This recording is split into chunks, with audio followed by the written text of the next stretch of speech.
ఒక 50,000 పడుతుంది బ్రాయిలర్స్. ఈరోజు వచ్చాను ఎడ్యుకేషన్. టోటల్గా ఈ స్టాల్స్ అనేది పోల్ట్రీ పర్పస్ చాలా ఉపయోగపడుతుంది. ఈ స్టాల్స్ అన్ని విజిటింగ్ చేసామని చాలా బాగుంది.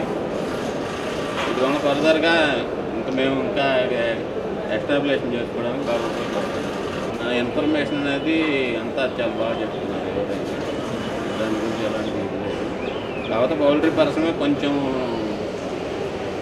డల్గా ఉండడానికి కొంచెం విజిటర్స్ కూడా చాలా తక్కువ వచ్చారనుకుంటున్నాను. మేము సెకండ్ డేనే వచ్చాము. సెకండ్ డే వచ్చినా కూడా విజిటర్స్ కొంచెం తక్కువే. లాస్ట్ ఇయర్ మేము పోల్చుకుంటే కొంచెం పౌల్ట్రీ పర్సన్ లాస్లో ఉంది కాబట్టి పౌల్ట్రీ పరిస్థితి బాగా డల్గా ఉందండి. రేట్ బాగా తక్కువ ఉంది, లాభాలు తక్కువ ఉంది. టెక్నాలజీ అంటే ఎక్కువ కాస్ట్తో కూడుతూ ఉంటుంది కదండి. అది అందరు చేయగలిగింది కాదు. దాని మీద భారీగా లాసుల్లో ఉన్నట్టు వస్తుంది. దానికి తోడు కొంచెం ఈరోజు ఫస్ట్ డే సీఎం గారు వచ్చారు. నాకు ఇవి విద్యుత్ మీద రాయితీ పడతాడు. దానికి చాలా సంతోషం. ఫస్ట్ ఆఫ్ ఆల్ సీఎం గారికి థ్యాంక్ యూ.